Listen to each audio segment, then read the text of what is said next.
ইরানের সাথে যুদ্ধে আমেরিকা আর ইসরায়েল আরও একটা বিশাল নৈতিক পরাজয়ের মুখোমুখি হইল।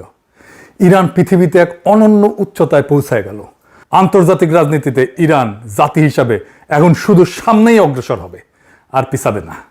আলহামদুলিল্লাহ, এই লড়াইয়ের নেতৃত্ব যিনি দিলেন তিনি যুদ্ধ শুরুর প্রথম প্রহরেই শহীদ হয়েছেন। আয়াতুল্লাহ আলী খামেনি, তার পরিবারের কয়েকজন সদস্য সহ, এমনকি খামেনির কন্যা, জামাতা, পুত্রবধূ এবং মাত্র 14 মাস বয়সী নাতনি কম্পাউন্ডে হামলায় নিহত হয়েছিল। যে ইরান ধ্বংস হয়ে যাবে বলে যারা ভবিষ্যৎবাণী করছিল, যারা বলছিল ইরানকে প্রস্তর যুগে ফেরত দেবে, তাদের মুখে ছাই দিয়া আজকা তেহরান থেকে আসা সবচেয়ে হৃদয় বিদারক ছবিটা দিয়া শুরু করি। সেটা কালো কাপড়ে ঢাকা লক্ষ লক্ষ শোকার্ত মানুষের সমুদ্র না, রাষ্ট্রের ওই বিশাল স্থাপত্যও না। সবচেয়ে হৃদয় বিদারক ছবিটা হইল একটা ছোট্ট পতাকায় ঢাকা কফিন, 14 মাস বয়সী একটা শিশুর কফিন, যেটা বসে আছে ঠিক গোটা দুনিয়ার জিওপলিটিক্যাল সংঘাতের একদম কেন্দ্রে। আন্তর্জাতিক মিডিয়া যখন আয়াতুল্লাহ আলী খামেনির বিশাল রাষ্ট্রীয় জানাজার সুদূর প্রসারী রাজনৈতিক তাৎপর্য নিয়ে ব্যস্ত, গ্র্যান্ড মোসাল্লার ভেতরে হাজার হাজার মানুষ তখন কাঁদতেছে মঞ্চের ওই সবচেয়ে ছোট্ট কফিনটা নিয়ে। খামেনির নাতনি জাহরা মোহাম্মদী গোল পায়েগানি যুদ্ধের প্রথম হামলাতেই দাদার সাথে যে শহীদ হয়ে গেছে। ইরান ইচ্ছাকৃতভাবে এই মানবিক বিপর্যয়টাকে দুনিয়ার সামনে সম্প্রচার করছে। একটা অকল্পনীয় পারিবারিক ট্র্যাজেডিকে তারা রূপান্তরিত করছে এক প্রতিরোধের এক অনমনীয় মনস্তাত্ত্বিক অস্ত্রে। একটা নীরব পারিবারিক দাফনকে বানায় ফেলছে পশ্চিমের বিরুদ্ধে চিরস্থায়ী অবাধ্যতার প্রতীকে। আর ঠিক এই জায়গাতেই পৃথিবীর প্রতি ইরানের আসল রাজনৈতিক বার্তাটা লুকানো আছে। বেশিরভাগ সময় সবচেয়ে ভয়ঙ্কর রাজনৈতিক বার্তা কোনো কূটনৈতিক চিঠিতে লেখা থাকে না। ইরানের পৃথিবীর প্রতি সবচেয়ে ভয়ঙ্কর বার্তাটা কি? সেটা হইল ঠিক আমেরিকার স্বাধীনতার 250তম বার্ষিকীর দিনটাকেই বেছে নেওয়া হইল ওই কাছে ঘেরা কফিন দুনিয়ার সামনে মেলে ধরার জন্য। ওয়াশিংটন যখন 4 জুলাই আতশবাজি ফোটাইতেছে তাদের স্বাধীনতার 250তম বার্ষিকী উদযাপনের জন্য, সেই একই দিনে তেহরানের মোসাল্লায় লক্ষ লক্ষ মানুষ বুক চাপড়ায় কাঁদতেছে কাছে ঘেরা এক কফিনকে ঘিরা, যেখানে সুপ্রিম লিডারের সাথে শুয়ে আছে প্রথম হামলায় নিহত পরিবারের আরো 4 জন। ইরান আমেরিকার এই উদযাপনকে মিথ্যা প্রমাণ করে দিল কয়েকটা কফিন দিয়া। ইরান এখানে আর একটা বড় খেলা খেলছে। কি খেলা? এই অবিশ্বাস্য জনসমুদ্র, এই কান্নার ওই পারে আসল খেলাটা কি? ইরান এই 5 শহর জুড়ে বিশাল জানাজা মিছিলটাকে বানায় ফেলছে এক মনস্তাত্ত্বিক যুদ্ধের একটা মাস্টার ক্লাসে। শোকের এই গোটা রাষ্ট্রীয় স্পেকটাকেলটাকে তারা পর্দার আড়ালের শান্তি আলোচনায় একটা শক্তিশালী অস্ত্র হিসেবে ব্যবহার করছে। ইরান শান্তি আলোচনায় কি কি আদায় করতে চাইতেছে এখন? হরমুজ প্রণালী, যেই প্রণালী দিয়ে একসময় দুনিয়ার 1/5 তেল গ্যাস যাইত, তার উপরে নিজেদের নিয়ন্ত্রণ নিরঙ্কুশ কইরা ইরান যুদ্ধের একটা স্থায়ী সমাপ্তি আদায় করতে চাইতেছে। ইরানের চিফ নেগোসিয়েটর কাজেম গরিবাবাদী সরাসরি ফ্রান্স আর ব্রিটেনকে কঠোর প্রকাশ্য হুঁশিয়ারি দিছে। কারণটা কি? কারণটা স্টারমার আর ম্যাখো একটা যৌথ বিবৃতি দিছিল, যেখানে তারা প্রয়োজনে হরমুজে একটা বহুজাতিক নৌ মিশন মোতায়েনের প্রস্তুতির কথা বলছিল। গরিবাবাদীর জবাব হরমুজের নিরাপত্তা উপকূলীয় রাষ্ট্রগুলোর হাতে। সংকট সৃষ্টিকারীদের তাদের দুঃসাহসিকতার পরিণতির জন্য জবাবদিহি করতে হবে। এইটা একটা গুরুতর সতর্কবার্তা। এইবার আসেন আসল চমকে। কি সেটা? কোরআনের আয়াত দিয়া কূটনীতি, সবচেয়ে চতুর চাল। এই জানা যায় ইরান এমন একটা জিনিস করছে যেটা বিশ্লেষকরা বলছে ফিউনারেল ডিপ্লোমেসি, জানাজার কূটনীতি। 30টার বেশি বিদেশি প্রতিনিধি দল খামেনির কফিনে শ্রদ্ধা জানাইতে আসছে। আর প্রত্যেকটা দলকে যখন কফিনের সামনে আনা হয়েছে, ঠিক তখন কোরআনের একটা করে আলাদা আয়াত তেলাওয়াত করা হয়েছে। এইটা পাবলিক ডিপ্লোমেসিতে একটা নতুন জিনিস, যা আগে কখনো হয় নাই, এক অভাবনীয় উদ্ভাবন। আসেন আয়াতগুলো একটা একটা করে দেখি, আর দেখেন কিভাবে প্রত্যেকটা রাষ্ট্রকে তার প্রাপ্য অনুযায়ী বার্তা দেওয়া হয়েছে। তার আগে আর একটা জিনিস বলে নিই, ইরানের চোখে বিদেশি রাষ্ট্রগুলো 2 ভাগে বিভক্ত। এক ভাগ হইল রেজিস্ট্যান্স ক্যাম্প, যেমন হামাস, হিজবুল্লাহ, ইসলামিক জিহাদ, হাস্ত আল শাবি, লেবানন, এরা ইরানের আদর্শিক যুদ্ধের সহযোদ্ধা। ইসরায়েল আমেরিকার বিরুদ্ধে একই কাতারের লড়াকু এরা, এদের আয়াত দেওয়া হয়েছে যুদ্ধ, অঙ্গীকার, শহীদ, বিজয়ের। অর্থাৎ তোমরা আমাদের সৈনিক, আমাদের সহযোদ্ধা, আমাদের কমরেড। আর এক ভাগ হইল মিশর, কাতার, তুরস্কের মতো রাষ্ট্র। এদের বেলায় ইরানের বার্তাটা মূলত তোমরা জানাজায় আসছো, আমাদের বৈধতা দিছো, এই জন্য ধন্যবাদ, কিন্তু তোমরা আমাদের যুদ্ধের সৈনিক না। তাই এদের দেওয়া হয়েছে প্রশংসার আয়াত, জান্নাত, সন্তুষ্টি, কিন্তু যুদ্ধ বা সহযোদ্ধার আয়াত না। হামাসকে কি বলা হইল?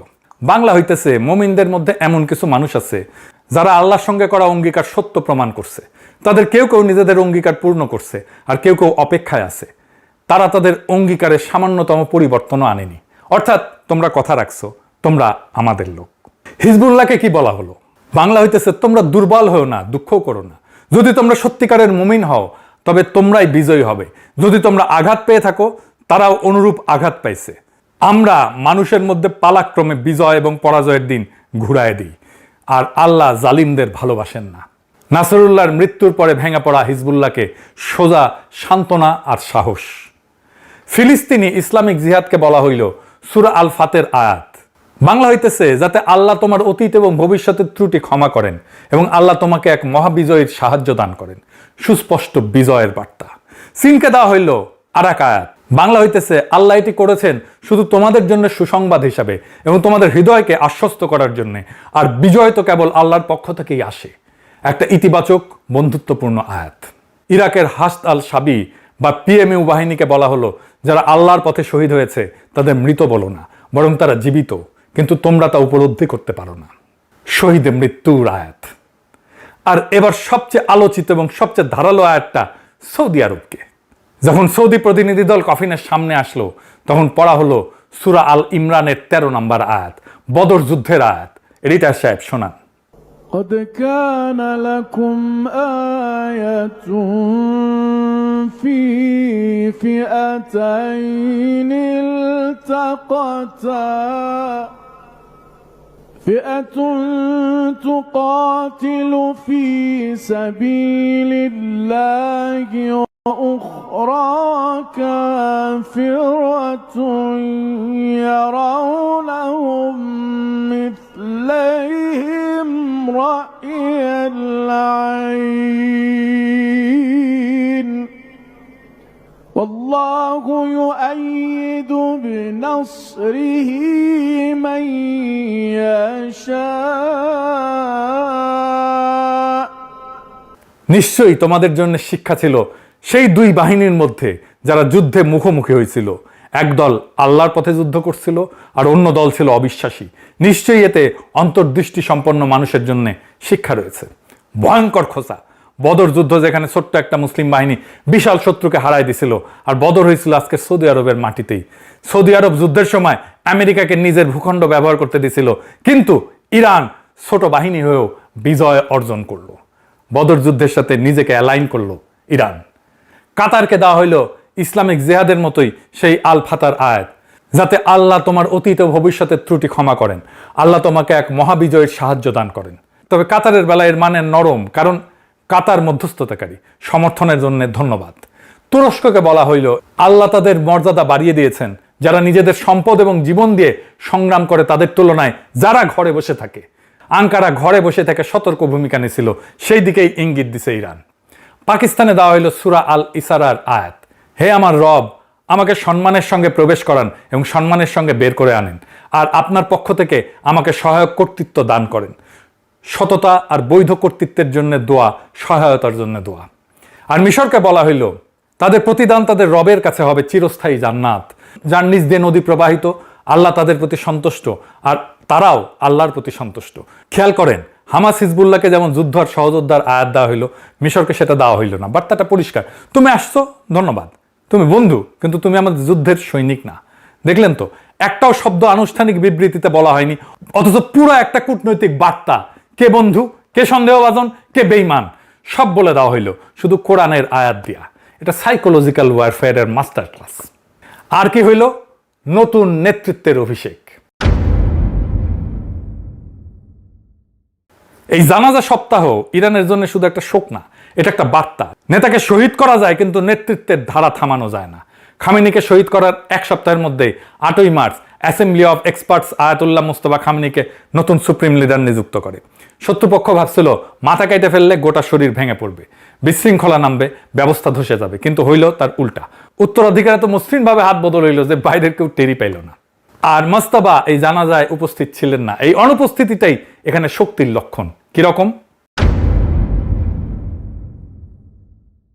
নতুন সর্বোচ্চ নেতা প্রকাশ্যে আসতেছেন না, নিরাপত্তা চাদরের আড়ালে থাকতেছেন, কারণ ইরান আর কোনো ভুল করবে না, শত্রুকে আর একটা টার্গেট দেবে না। এটা দুর্বলতা না, এটা শেখা কৌশল।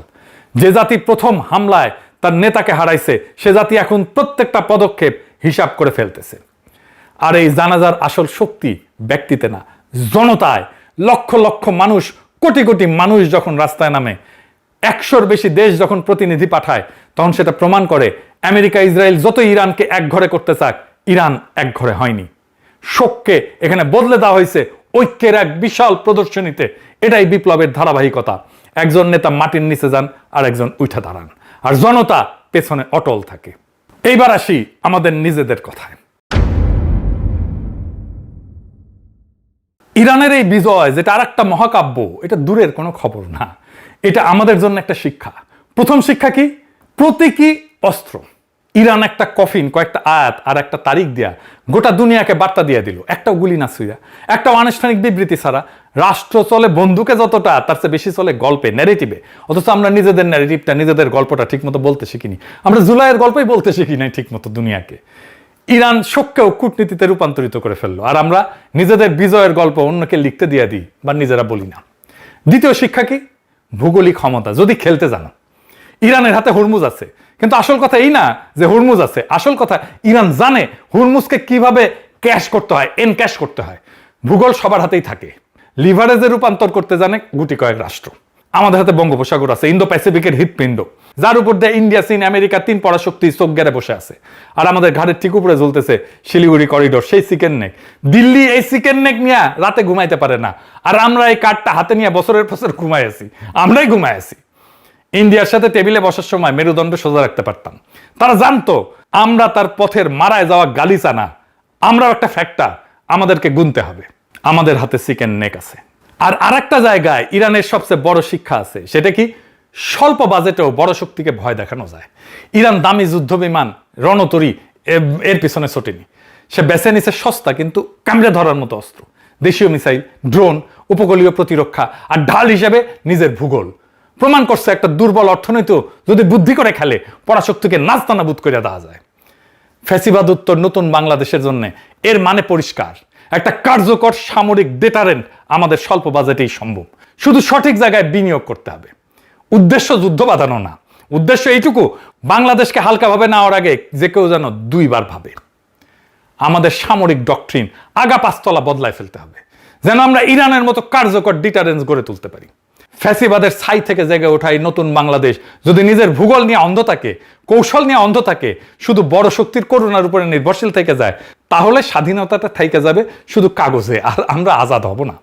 আর যদি আমরা চোখ খুলি, নিজের ভূগোল চিনি, নিজের শক্তি চিনি, তাহলে এই সাগর, এই ভূগোল, এই মাটি একদিন আমাদের দর কষাকষির শক্তি হবে, নেগোসিয়েশনের শক্তি হবে। ইরানকে দেখা জেগে ওঠার সময় আমাদের এখনই। ইনকিলাব জিন্দাবাদ, আজাদি জিন্দাবাদ।